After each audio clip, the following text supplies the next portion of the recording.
શું નામ આપનું અને આવેદનપત્ર પાઠવવાનું શું કારણ હતું? મારું નામ અનાર્ય ભાવિક. આજે આવેદનપત્રનું એ હતું કે બિહારની અંદર બોધ ગયા, જો બોધનું એક ધાર્મિક કહેવાય, એની ઉપર બ્રાહ્મણનો કબજો થઈ ગયો છે.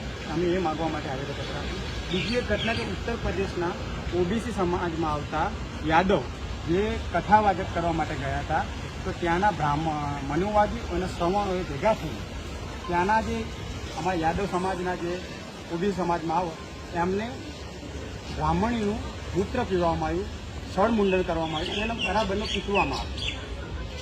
અહીંયા કલેક્ટર કચેરીએ આવવાની પાછળનું શું તમારી શું માંગ છે?